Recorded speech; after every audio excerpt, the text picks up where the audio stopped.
I decided to do the hooded man ritual. Only one issue: I didn't have a landline. I had to do it with a cell phone. I was not sure if it would even work, but it did all the preparation, having an incense stick lit to my apartment safe. Then I went down to the lobby to keep my apartment safe. Sorry. It was 11:30 p.m. After counting 13 seconds, I dialed the number 02496888. The number gave me a weird tone, the same tone you'd get if you dialed a number that isn't operational. But the line was still on, so I went into the number pad and dialed 255-15823. After 13 seconds of hold music, when you are calling a bank and they put you on hold, I heard a voice on the other end that whispered, "How may I help you tonight?" I responded, "I need a cab." I saw a black car pull up. It had an Uber sticker on the front. Maybe this wasn't it. I got out anyway and flashed its headlights. I got in the back seat. The driver had his face hidden, as he was wearing a hood. I locked the cab door and slowly fell asleep. When I woke up, I checked my phone. It said 3:30 a.m. Well, this actually worked. The scenery outside seemed like the same road my building is on. It wasn't long before the cab pulled up in front of my building. So that was it? That was the ritual? I got out of the car and entered my building. But something seemed off. The lights in the building were green. I looked back outside. The moon was red. Regardless, I went up to my floor, which is the ninth, really the 10th since there's a lower lobby. The lights on the floor were red. They just seemed familiar. It was at that moment I realized I was not in my world. I was in the same world that I entered when I did the elevator ritual. But this time, I can't go back using the elevator, since it did not come that way. I thought back to the instructions of the hooded man ritual, and I realized I forgot a key step. I was supposed to say I have reached my destination. I had just got out of the car without saying anything to the driver. I was not back home. I was in the other world. I decided to take the stairwell and go down a floor. The lights here were blue. That's when I saw her again, the redhead. I decided to go up close and ask her who she was. I said, "Hi, I'm Mathlet." I used my real name, but for this post, I'll substitute my username. She responded, "Hi, I'm Megan. I have been stuck here for the longest time. That creepy demon girl won't let me leave. I think my fate is sealed." At that point, I said I got here from the hooded man ritual. I forgot the key final step, so I did not end the ritual. She responded, "Maybe the cab is still outside the building." That's when it hit me. Yes, maybe it is. That is my way out. And perhaps that is Megan's way out too. I said, "Listen, I think I can take you home. Let us just get back to the entrance and hope the cab is still here." We headed for the elevator, but the buttons were out of order. Megan said, "Well, looks like we're going to have to get some exercise. Stairs." The stairwell was pitch black, and all I had was my phone flashlight. We had to go slowly, so neither of us tripped. I almost tripped, but Megan grabbed me. Her hand felt very cold. Living in this dimension must have drained the body heat out of her. I forgot what warmth feels like. "I look forward to seeing the bright sunshine again," said Megan. I responded, "Well, you may not know this, but it's January. It's going to be quite cold, even when we get back. But indoors, it should be fine. We have good heaters." Suddenly, the staircase we were on tilted until it was horizontal. Then it tilted even further until it was no longer going down, but up. "What is this, Harry Potter?" I asked. Megan looked at the gap between the staircases. She immediately said, "We will have to climb down through those. This dimension is trying to stop us from getting to the lobby." This scares me, as we could easily lose our grip and fall, and we could break our head or neck. Megan climbed down first, and then I followed, grabbing her hand. I should be used to cold, since that's what the weather is like in my world at the moment. But this is something else. I'm surprised Megan could even survive with this much hypothermia. Eventually, we heard some crumbling. It felt strange pieces of metal fall on my head. Those were from the railings. I yelled, "Hurry, the staircase is crumbling from above." We moved quickly. Eventually, it crumbled and we fell. But it was not that big of a fall, as we were almost at the bottom. At this point, I realized we were in the lower lobby. We needed to go one floor up. Luckily, the elevator here worked, and we went to the upper floor.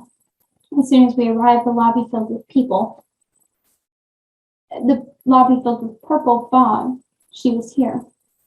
Immaculate, hurry, yelled Megan. I tried to stay with her and not get separated, but eventually I found myself alone. Where did she go? Immaculate, where are you? Asked Megan. In front of me, a figure appeared. I should have looked away, but I did not, as I was hoping it was Megan. Instead, I saw the elevator room. She had blonde black hair and a white dress. Her eyes were not the typical black, deep, demonic eyes you see in horror movies. Rather, they glowed purple, like Endermen from Minecraft. She cackled. Now you are mine. You will learn what it means to be owned by me, just like Megan did. I immediately ran and found myself at the main door. I exited, and the fog was clear. The cab was still there, the driver waiting. I got in the back seat and held the door open and yelled, Megan, the cab is here. Follow my voice. But my yells amounted to nothing, as the door shut by itself and locked. I turned to the driver and yelled, Open the door now. We need to wait for one more passenger. He did not listen. I pulled off his hood, and underneath was a face that glowed green, like a glow-in-the-dark toy. He turned and whispered, Don't ever do that again. I'll let you off with a warning this time. He put his hood back on and drove. There was nothing I could do. I realized there was no convincing the driver to go back and pick up Megan. I had to make sure that at least I got back home. I whispered in his ear, I have reached my destination. I slowly fell asleep. When I woke up, I was driving on the same road, and we arrived at my building. I got out and checked my surroundings. It seemed like I was back in my world. I went back up to my room and slept. I woke up this morning and I made sure that I was back by stepping outside and seeing that the normal folks were roaming around. I thought to myself how lucky I was. Megan did the elevator ritual and got stuck in the world, and don't know if there's any hope of rescuing her now. She suffered from only one ritual, and me. Let's recap. I did a dangerous ritual involving an elevator to another dimension. Then I summoned the ancient demonic midnight entity and angered him. Then I got into a shady cab and ended up in the same alternate dimension. Then I looked a demon girl in the eye, and to top it off, angered a demonic driver. Yet I am back unscathed. An hour ago, I got a call from the phone company. They said I have been charged $500 for a long-distance call last night. I guess all that karma eventually catches up to all of us. I won't be buying a Nintendo Switch anytime soon. A new package came in the mail today. It said, Do not open. Shall I tempt fate once more? So I did the hooded name ritual. I am asleep. My name is Michaela, and I made this throwaway account simply because I'm bored and have too much spare time on my hands right now. I figured, why not do rituals and write about them on Reddit? I recently came across a post on here that had directions to the game ritual called The Hooded Man. Since I'm a huge fan of all sorts of creepy stuff, and I'm basically off school till the new year, personal reasons, I decided that I want to try to attempt all the mainstream horror ritual games that are going around lately, and decided to start with this one, since it seemed fairly harmless compared to most. Also, I'm not a writer, so this might not be the best read, but oh well. I decided to go with it yesterday, Wednesday night, because all of my family still are out of town for a wedding of someone I don't particularly know. So I got a free pass to stay home and ample time to complete this ritual. My family doesn't come back until Saturday morning. I started my preparations on Wednesday afternoon, and as the ritual suggested, burned sage and sprinkled the ashes onto my front driveway beforehand. I also spent the rest of the afternoon collecting the 2 black cords.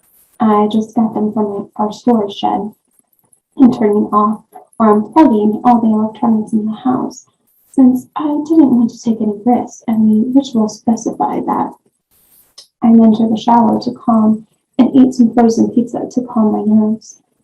By 9 p.m., I was finally feeling relaxed and ready to go in for the kill. As the ritual hadn't specified a specific start time, I just figured I would start it when it was properly dark. Here, the dark comes around 6, so it was pitch dark outside. My grandparents' room has a telephone extension. It's a handheld. I couldn't get my hands on the rotary phone, but it doesn't matter either way. And a huge window that overlooks a driveway. So I figured that was the best room to do it in. Calming myself as best I could, I started turning off all of the lights in the house and closing the doors and the windows that I had opened over my home alone weekend for ventilation. Close the curtains. The room was pitch dark. I was ready. I won't bore you with the start of the ritual, as you may have already read it in the instructions. Put a watch in my pocket, counted to 13, dialed the numbers, tied the cord, and did the "hello, I need a cab" thing. Replaced the cord and left the first cord right next to the telephone so I could burn it as soon as I could after the ritual. I left the second tied to the phone, as I didn't know what to do with it, and the ritual hadn't specified, but it didn't make any sense, I later learned.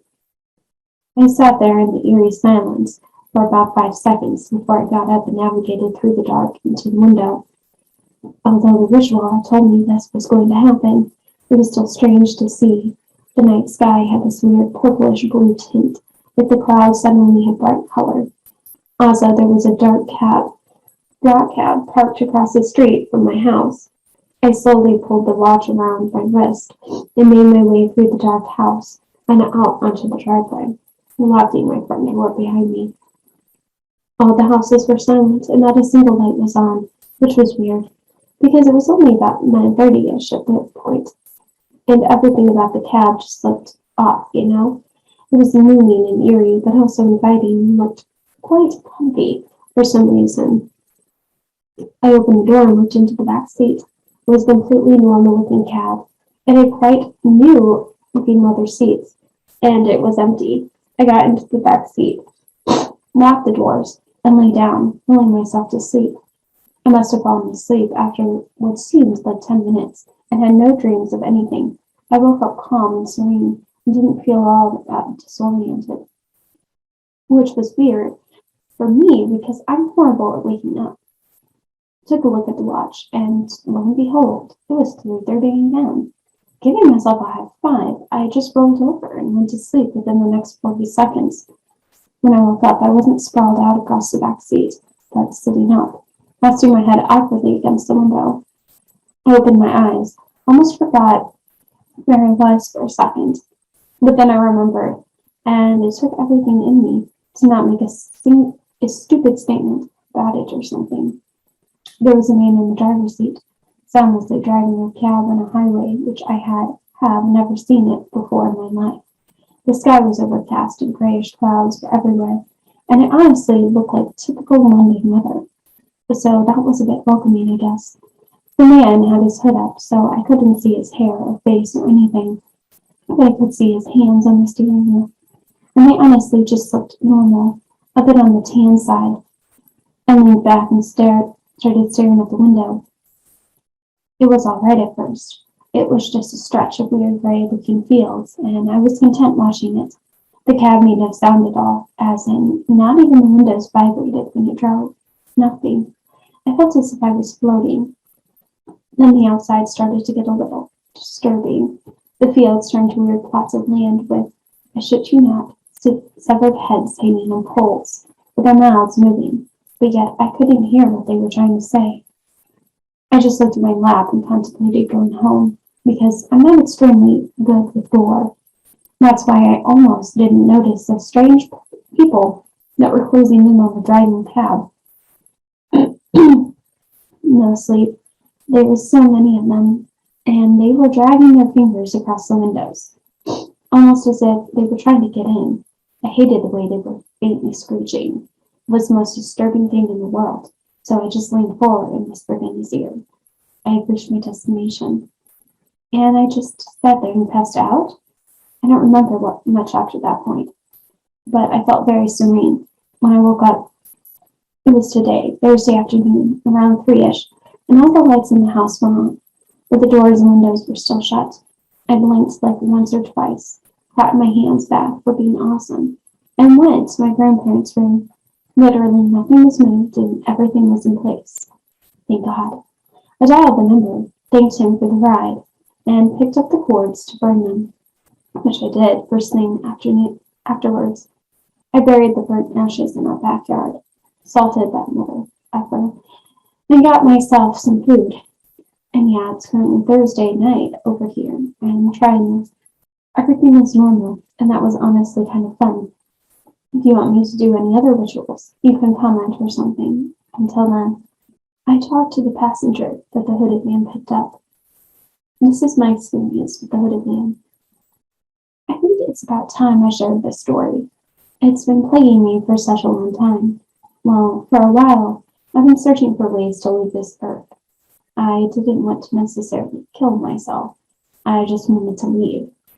Lurking in Reddit, I came across this story and read several experiences. I kept reminding myself that they're just stories written by people to entertain Redditors, but so many of them seemed so real. And I thought, this is my ticket. This is my ticket out of here. All I have to do is call a cab, get in, and never get out. I bring my laptop out to the living room with me, with the site that instructs me how to do it. I did the cleansing ritual and burnt a sage smudge stick. I spread salt before my front door. I shut all the doors, windows, closed the blinds the best I could, because I don't have curtains on all my windows. I turned off all the lights and electronics, because my laptop, which I needed to read these instructions, I even wrote a will, since I don't plan on coming back, which, since you're reading this, it obviously means I returned. Step 4. Take off all the protection charms. I laughed at this. I don't want to protect myself. I hate myself, so why would I do anything to protect myself? I read over everything over and over again before finally shutting off my laptop. I thought about selling the thing I worked so hard to get, since I'm about to leave my house in 30 days. But what's the point? I'm leaving. I sat down with my telephone. I counted to 13 and dialed the number. I tied the cord securely to the handset and lifted it to dial the next number. Counting to 13, I set it down, but not hanging up. Hello? I need a cab. Then I untied the cord and took it off, setting it aside. I don't need to burn it, I thought. I tried the new one on and got up to leave. Looking outside, I saw nothing. A huge shame. I really wanted to leave, but at the same time, I was a skeptic. That or I needed to look harder. Because across the street, parked on the side, was a black cab. I blinked 2 or 3 times before cautiously stepping out towards it. I couldn't believe it was parked right there. I walked around it 4 times before looking into it, then checking to see if there were keys in the ignition. I didn't go inside the cab for a while, but finally I tried the back door, and it opened. It was a black cab, parked conveniently right there, and I began to cry. Finally, I can rid myself of this world. Going inside, I lay down, but I was too excited to go to sleep. So I lay down for as long as I could, occasionally sitting up and looking around. I even felt the seat, which wasn't leather like the other story said. It was this other material. It was soft, but not too soft, cold, if anything. I couldn't believe I was here. There was cup holders that were slightly sticky from spells. There was dirt on the floor of the car, slight scratches on the inside of the door. It was hard to sleep, though, because of the lump in the third seat and the seatbelt buckle poking and prodding my side. I tried shoving them as far as I can, closing my eyes and resting my head on my arms. Finally, sleep took me. I did wake up. My knees hurt from being cramped. I got up and looked around, remembering the ritual I did quickly. Looked at my watch. It was too dark, so I pressed a button that made it light up. 3:31 a.m. Couldn't be that bad, right? Remembering what to do, I nodded to myself and lay back down. Having slept once already made it easier to fall asleep again. And the story is true. I woke up to the sounds of the highway. It brought back memories of what it was like when I was a teen with my family. When we went on road trips across the country. It hurt to think about. I miss those days. Although the outside didn't look like it used to, maybe different, more strange colors. I inspected the hooded man driving the car. My hands weren't skeletal, like I imagined. In fact, they were fairly tan. Just like another story I read. I made myself comfortable in the seat behind him. If anyone got in this car, I would like to be able to go. Wait, why am I thinking this? I don't ever want to go back. So I changed my spot to the other side of the car. No buckling myself in. I'm leaving for good. I rest my head on the window, staring at the outside. I wanted to know what I'd see. I wondered if I was seeing the same things others wrote, because this is all a dream made up from my imagination. But it didn't look like the sea of torture they described. If anything, it looked more alien. It didn't look like anything on Earth. I looked back to the hooded man once in a while, and ahead. Other cars took the highway, and I directed my attention outside once more. It was pretty interesting to see how the scenery changed. Maybe, if I could afford artistic equipment at the moment, I would illustrate it. Maybe 2 hours into the ride, the car stops. My first thought was, good, I can stretch my legs. But my brain reminded me why I'm here and how this cab driver may not like be what I expected. Then I remembered other warnings about not talking to any passengers it may pick up. Someone got in, someone so tall. I'm 6'5", and this guy was so tall. I tried not to look at him, or at least I think it's a him. Maybe they don't have concepts of gender, but man, it was more masculine than feminine. His clothes were outlandish too. But I kept staring out the window. I'll admit, I was really feeling nervous. I'm somewhere else. I'm in a cab riding to who knows where, and I don't know what will happen to me. But then I thought, why am I avoiding the stranger? I'm letting this thing take me as far as it'll go, because I don't want to go back. And if what they say is true, if it will kill me, so be it. So I talked. Hey, I said nervously, glancing over. I looked at him. He was tall, and his complexion was fair. He had a pretty good face. He almost looked like a prince. I can't even begin to describe his eyes, but they were entrancing and unlike anything I've ever seen. He constantly changed color. Again, his face was so perfect, I couldn't stop looking once I had. His hair just about came down to his eyebrows. At the back, it wasn't cut any shorter. He couldn't have been human, but why would he have human features, human-styled hair? I wanted to ask, but at the time I couldn't. I was entranced. Hello, nothing spoke back to me so calmly, so soothingly. He was so relaxed. And when he looked at me, I couldn't look away. I was mesmerized. I didn't know how to reply, but it gave me a smile, and I could feel myself melt. Not literally, mind you. I didn't want to leave the cab. I didn't want to return to Earth, and I didn't want to die. I must have felt like a fool looking at this creature with such awe. The eyes again, was unlike anything I've ever seen. They shifted colors, but in a way it was so beautiful. I felt like I was looking at the universe, but also at him. At the same time, though, there was another thing about him that didn't quite necessarily reek of dread or evil, but it was just dark. He had a dark aura about, like, you know how in the movie Hercules, the gods in the movie were glowing? He was too, but with this darkness instead of this light. He wasn't any being of light, but man, his eyes. I can't draw it. I can only imagine it. He had a crown on his head too, just a small thin black crown. He wore a long coat, not like a trench coat, because the design wasn't like anything I've seen in stories. His clothing wasn't like the male British royal clothing, but it was pretty close. It's the closest thing I can think of anything. So I'm pretty confused as well. He was beautiful, entrancing, calm, serene, but so dark. And the smell wasn't bad, if anything. I should you not. It smelled pretty close to an evil syrup.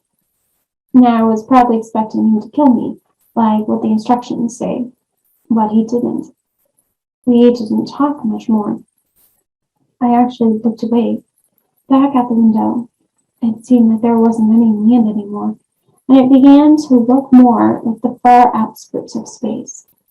I sat in this cab with this thing in silence, but it's like the darkness radiating off of this being seemed to call me in such a strange, odd way. But now, thinking back on it, He was reeking with a sinister aura. I didn't sense it then, because it was like my senses were so numbed down, like that one Greek story I once read about. At the time, I didn't want to go home. I decided, I want to go where this thing is going. I did want to follow.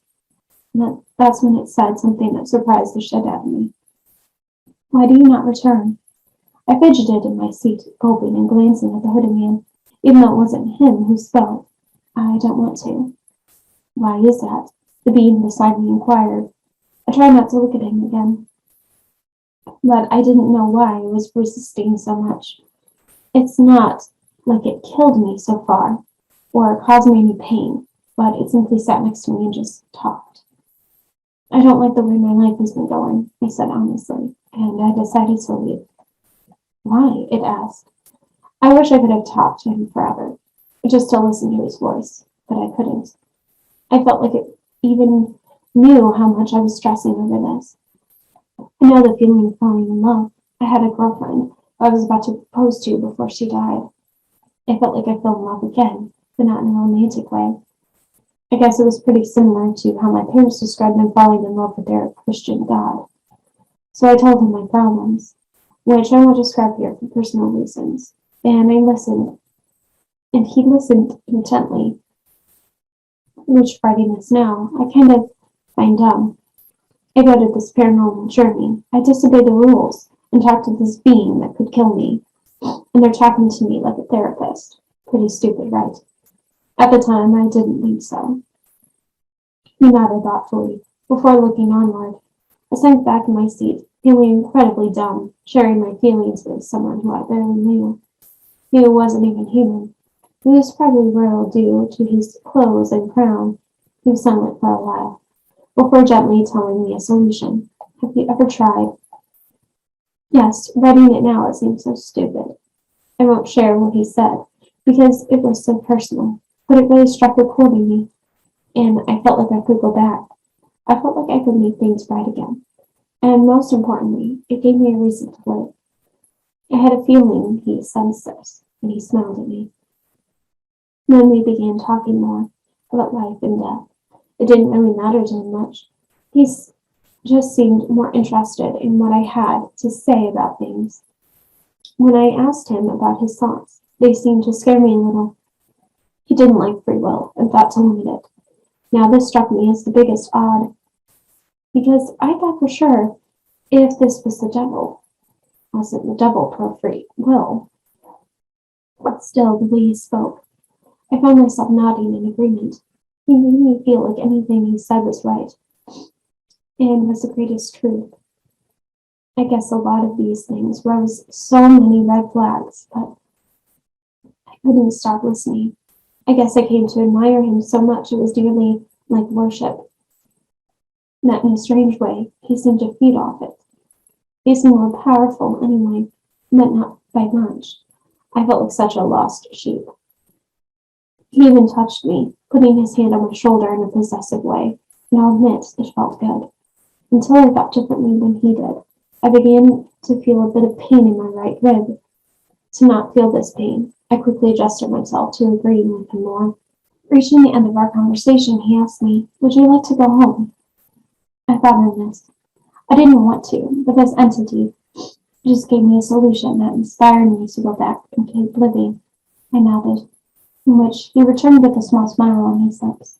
He told the hooded man something in some really freaking odd language I'd never heard before. It sounded like AOC oi ad hord and seeks over, which my memory may not always certainly write, but that's what it sounded like. I know I remember it more because I was always so intensely listening to the sound of his voice. He turned to me again, the same gentle smile gracing his lips. "Will you let me watch over you?" I didn't know what to say. If I had refused, he probably would have been angry, but the look in his face and the tone of his voice, the entity of him, was so entrancing I couldn't say no, so I said yes. If I'd said no, I could only assume he'd be pissed and curse me, kind of acting like those straight white boys texting, harassing girls who say no when they don't want dick pics. "Will you let me have my hand and control of your life?" red flags, anyone? Plenty to go around. So many red flags. But did I see that as a red flag? No. What did I do? I said yes, breathlessly. And you are mine. Sleep. He said the last word like a command, and before I knew it, I felt like I was hit with a tranquilizer dart, because my vision began giving out, and I couldn't even hold myself up for any longer. I was out, but I woke up in my home the next day around noon. And I shrugged it all off as a dream. Opened up my laptop, and it greeted me with the page that I left it on previously, the steps on how to do this ritual, which reminded me I should thank the hooded man for the ride. As I was doing so, I remembered the entity I met. I felt anger rising in my chest, as I had not asked his name, what he was, or anything else that could have gotten me anywhere. I thanked the hooded man for the phone and burned the cords. I was thinking about all the things that happened, not from the beginning, but from the end to the beginning. All the red flags. They began to worry me. But just as I was, my anger shot down instantly, and I felt serene again. I remember his suggestions on how to improve my life, and I followed them, and when I did, I thanked him like a prayer. And in a way, I became mesmerized again. Like it's not me, but it is me. But I'm not in control anymore. Not that I'm really complaining, because I have a damn stable job with lots of money rolling in. I have a cute dog that I must live every day to feed, and so far, life is pretty good. Besides the fact I'm not even sure that I can do and can't do. I feel like I've been claimed. I don't even know the stories about Hooded Man anymore, but every time I do something different, my right rib cage begins to hurt, so much that it brings me into submission, and I do whatever that doesn't get me hurt, really. In a way, I never feel alone. Even writing the story is making my rib cage hurt, only in some areas. I went to the doctors about it, but they reported nothing. I paid for an x-ray, which I actually had money for, yet nothing came up. I don't really have control on what I do anymore, but this experience turned my life around for the better. I don't know what this means. I also noticed that shadows move on their own all the time. A tall figure is always standing in a mirror, hidden. If you stare for too long, it dissolves, and you think it was just something your brain made up. No, this happens every single time I look in the mirror. It happens way too much for me to dismiss it. If anyone has any information about what the hell I met, please tell me. I'm afraid I'm going to suddenly delete the story against my will. Is there any way to talk to him again? If so, maybe I can write down a series of questions you guys come up with, and record what I get, including the questions. What are you? Who are you? And maybe, what is going on with me? Alright, there is a part 2 where they went and did this ritual again. Hey everyone, I'm glad my story has gotten attention, and I made my decision to go back into the cab. It's a shaky decision I made after a debate going on between two users who were on opposing sides. Which one tried to help me and the other tried to drag me down. I'm sorry you couldn't save me, but I have to obey. I'm writing everything down on this pad of paper I have to make sure I can get every detail. I also write down somewhere on here all the questions you guys asked me to ask. I'm sitting right by the phone, tying the cord around and performing the ritual a second time. I'm already halfway through it. I already closed the blinds best I can. I just asked for a cab, and I decided to run the cord. Nothing in the ritual said I can't bring a pad of paper with me, right? I tucked it under my slim jacket and waited before looking outside. Before I continue, I should blatantly say that I'm scared that soon I won't be myself and may become a different person. There it is, guys, the cab. The cab is really ours, again. And the shadows, I mentioned, they're more visible too. Without hesitation, I go inside the cab and I lay down, making myself comfortable and pushing the belt buckles aside so that I can no longer hurt my back. It's harder to write on the sheet in the dark outside like this. But the light in my watch makes this easier. Good night. Alright, I already woke up and it's 3:32. No one is in the cab but me. and it's time to go back to sleep. I woke up again to driving. And you all were right. He's there again. He's sitting by me as I'm writing this, watching thoughtfully. When I woke up, he was already in the cab, and my hand was on his lap. There wasn't any more room for me to go, and I sat up pretty quickly. He greeted me with a gentle hello, and I know I described him as so beautiful in my story, but man, seeing it again, I felt like I didn't do my previous description enough justice. I asked him if it's okay if I ask him questions, and he nodded understandably. So I started with my first questions. Who are you? He answered. I'm a god, soon to be higher than any other. This struck me as cryptic. What are you? He answers.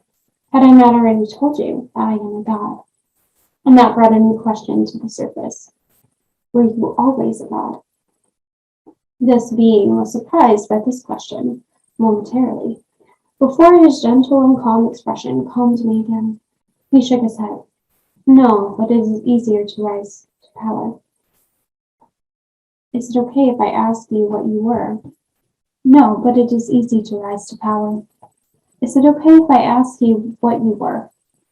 I was an angel, he said, but I've risen high. I am a god.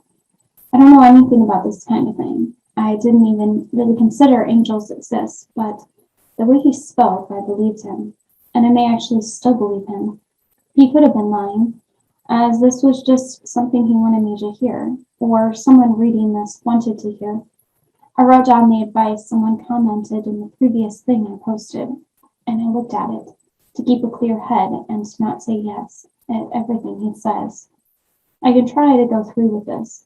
I accepted this answer as true and looked at my next question to ask how old he is. He chuckled slightly at this one. Older than time, he replied. I have seen time be created at the hands of the Creator. Again, this could be another lie. He's just saying this like someone's been wanting this answer. Maybe I wanted this answer in some odd way. By Creator, I can only assume he means God. So then I ask, have you ever been worshipped? He nods with a smile. Always. I am constantly worshipped. Your outward feelings towards me, your reverence, is a sign of worship. All of my followers worship me, for my empire is vast. Your empire, I repeat, surprised by this new information. Yes, I am the head of a vast empire.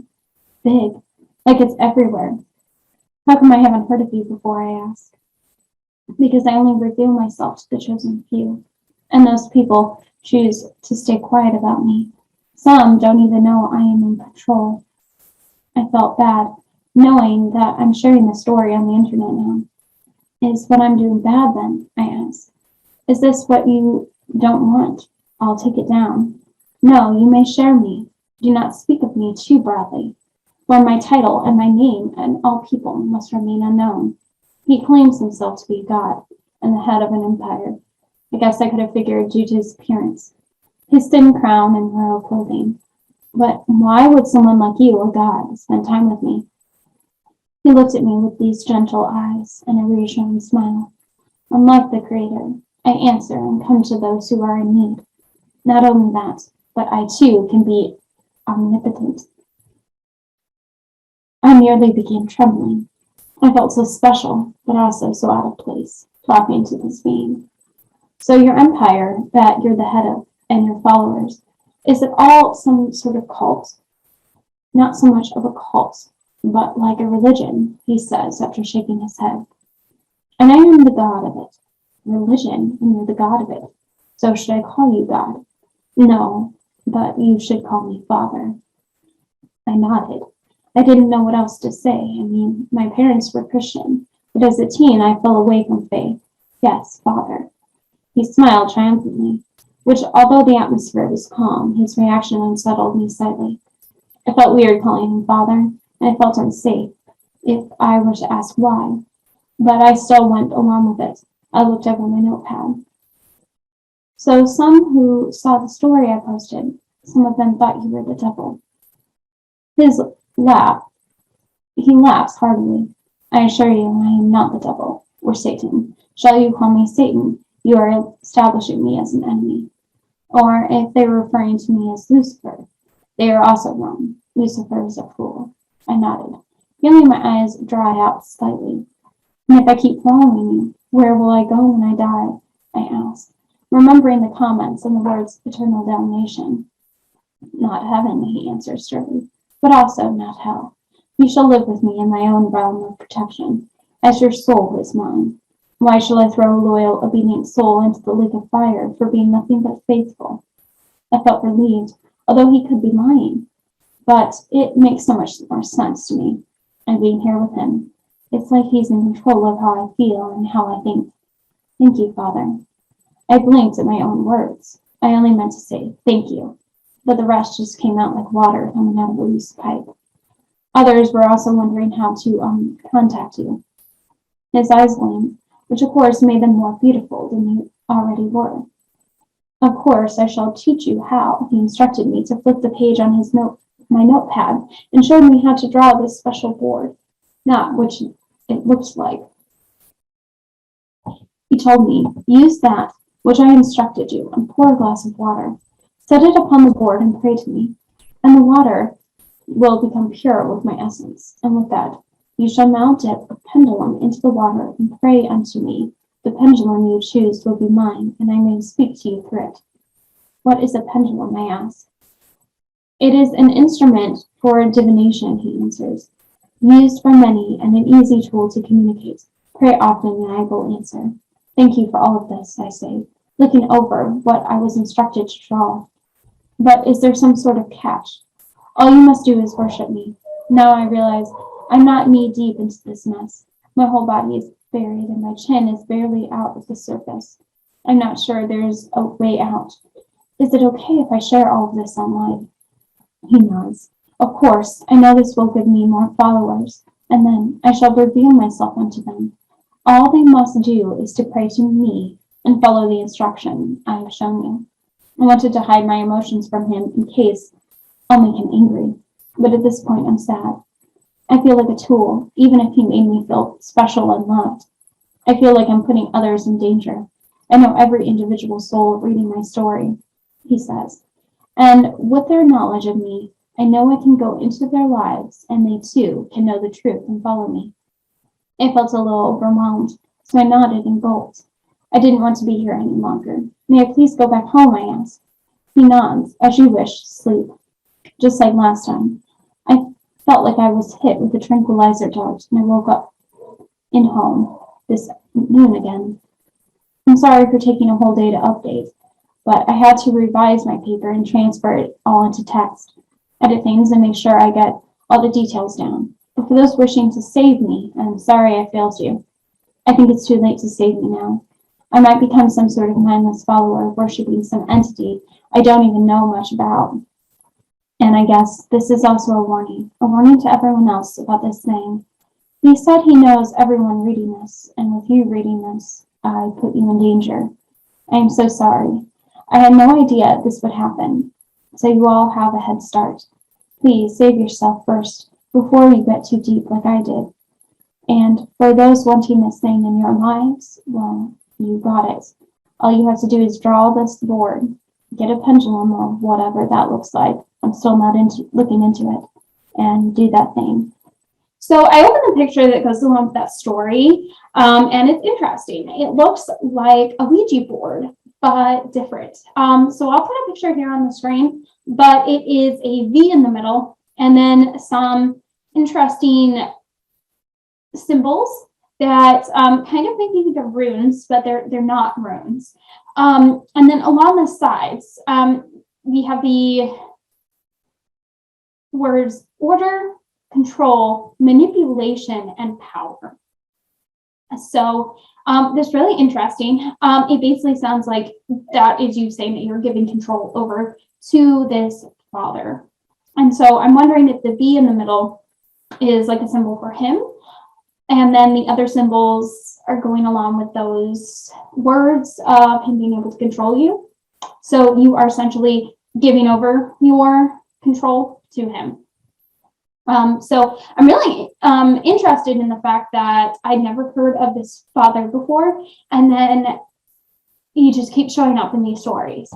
So again, these stories are supposedly not true because there are no sleep, but I find it interesting that this father has become such of a continuous topic, because if it was made up, did people just really like this idea and so they perpetuated it into something, or is there more to it? I don't know. And I don't know if there's more information on father than what's in these stories, but I will try to look into it. And if I am able to find more information, I will make a follow-up video. The Hooded Man ritual, not what I thought. So I posted on 3 Kings a few days ago, asking if anyone had done the Hooded Man ritual. If you don't know what the Hooded Man ritual is, then here's the link that explains it and how you do it. Although, if you want to keep your sanity, I suggest you don't do this ritual. Anyhow, I'm getting a bit ahead of myself. I'm a very open-minded person. I believe in the things that can't be fully explained.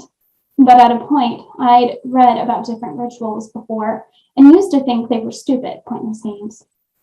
But when I heard about the Hooded Man ritual, I was intrigued. Hell, I became obsessed. I scoured the internet trying to find people's experiences of doing the ritual, and it worked. I asked on 3 Kings if anyone had done this ritual, and no one responded. I felt drawn to it somehow. I can't explain why. So 2 days ago, I decided to go ahead and take the plunge and just do it myself. I knew I would have the house to myself this particular night, as my boyfriend was working a night shift. I didn't tell him what I was doing. He would have thought I was crazy. So I got all my equipment. I even found an old rotary phone in a charity shop, and I was good to go. My boyfriend left the house around 9:30 p.m. I went outside, had a cigarette. Then I got started. I did the cleansing ritual first. I had my black cord in place, and then I actually started freaking a little. I mean, was I going to do this? Oh yeah, I was. I wasn't backing out now. I dialed the number and asked for a cab. I did everything step by step that I was supposed to. Now it was a case of waiting. For the next 30 minutes or so, I kept pacing up and down and looking out the window. No cab. I then started to feel stupid, thinking, why on earth did I think this would happen? I went out the back and had another cigarette. I came back in and decided to call it a night and head to bed.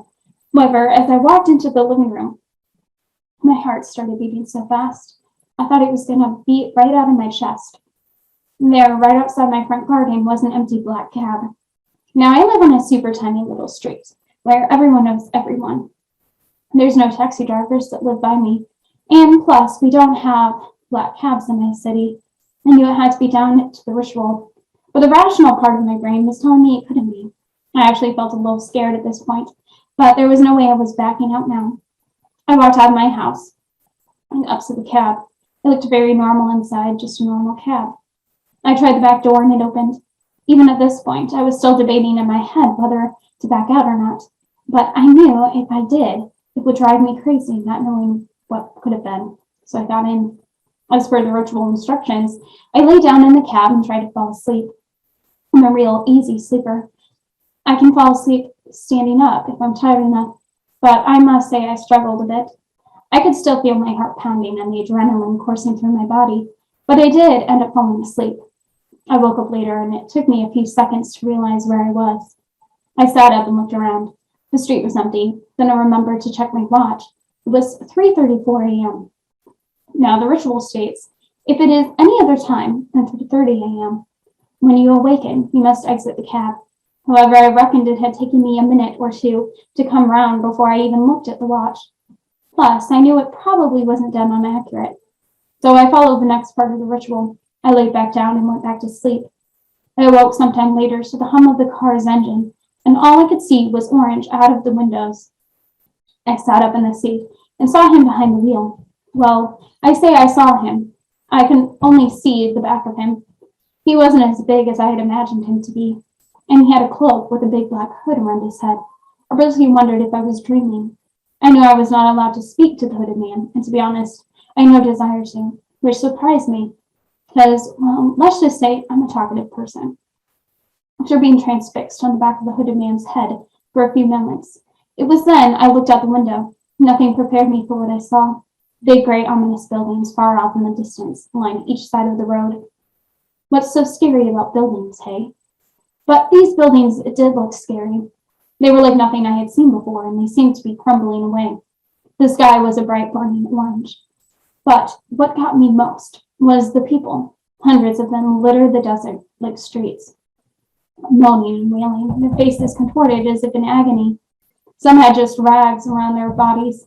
Others were completely naked, tearing at their hair, writhing around and screaming as if in immense pain, their moans, their screams. They were not like anything I had ever heard before. It was a scene of pure misery and agonizing pain rolling by, never ending. Those images were being planted in my mind forever. I wondered where the hell I was. I wanted to stop looking, but I couldn't. It was then, whilst I was transfixed staring out of the window, the cab came abruptly to a halt. My heart started pounding so fast I hadn't expected the cab to stop. It was then, whilst I was transfixed staring out of the window, the cab came abruptly to a halt. My heart started pounding so fast I hadn't expected the cab to stop. I was ready to tell the hooded man I had reached my final destination in order to end the ritual, when the door to the side of me opened. Now I knew that the ritual stirred. If anyone entered the cab, you must not speak or even look at them, or they will kill you. So I kept my gaze straight forward as a tall, thin man in a black suit entered the cab to my right. I did not look directly at him, but I could see him in my peripheral vision, although not clearly. The man, I could see, was facing his head forward as the cab set off moving. At this point, I was that terrified, I didn't even want to move in case I looked at him by accident. I was starting to worry I had been in the cab too long, as the streets aligned with the wretched human, like people, screamed and wailed. At that point, out of the corner of my eye, I could see the man in the suit slowly turn his head toward me. I could see him staring at me. I could feel his eyes burning into me. I was desperate to look directly at him, but I knew I couldn't. I could see a grin on his face, but it was what I could see was like a grin painted on. It was the freakiest goddamn thing I'd ever seen. He didn't move a muscle, just kept staring and staring, willing me to look at him. At that point, I decided I had enough. I leaned over quickly and whispered in the hooded man's ear. I had reached my final destination. The next thing I knew, I was waking up in my living room. I had a massive headache and wondered if I'd just imagined the whole thing. I checked the time. It was 7 a.m. I knew my boyfriend would be home soon, so I cleaned up my stuff, burnt the remaining cable, and headed back to bed. I awoke a few hours later to my boyfriend snoring away next to me. I got up, made some breakfast, and sat down and tried the process in my mind of the night's events. It was then I realized I hadn't done the cleanse after the ritual. I quickly burned some sage and spread it around the house. I also realized I hadn't called the hooded man again to thank him for the ride, but I had burnt my last cable. Oh, I got in real panic. I improvised with a black shoelace, dialed the number, and gave my thanks. I started to get a little worried as I had made some minor mistakes in the closing of the ritual, but I guess there was nothing I could do about it now. I spent the day cleaning, channel surfing, and pretty much doing nothing. I felt exhausted all day. My boyfriend was working the night shift again, so he left and I decided to have an early night. I did my usual routine of checking all the doors and windows and turning everything off when I heard a tapping noise on my front door. My heart literally stopped. I walked slowly to the front door and checked through the peephole, but no one was there. I realized a little then, putting it down to the wind or something. Even though there was no wind, but my brain was helping my fear by trying to rationalize the situation, which was fine by me. I got up to my room and went over to close the curtains, and I saw him standing over the street, the man with the cab just staring up at me with a big, evil grin. I closed my eyes and counted to 10 and hoped he would be gone. But no, he was still there, just staring. I completely freaked. I rang my boyfriend and said that I was feeling really ill and that he'd come home. He was right. He was home straight away, and I felt better. I closed the curtains and tried to ignore the man I knew was standing out there. In my boyfriend's arms, I felt safe. Only that feeling of being safe didn't help me for long. My boyfriend is still on the night shifts. He had tonight and another 2 to go. I couldn't make him miss another night. His boss is horrible, and we can't risk him getting fired. We need the money. But he's back. He's there again, but this time he's moved. He has moved closer to the house and he's still staring at me with the god-awful grin. I'm so scared I just want to cry. I daren't lay down and go to sleep. All I can do is stare back at him and make sure he doesn't come any closer. I'm so scared. If I just want my boyfriend to be home, I need to tell him everything. I try calling him just to hear his voice, but he's not answering. I don't know what to do. I wish I had never got involved in something I didn't understand, something I now know is evil. Can anyone help me? Anyone at all? I just don't know what he's going to do. Oh, why can't I turn back the clock? I wish I'd never done any of this.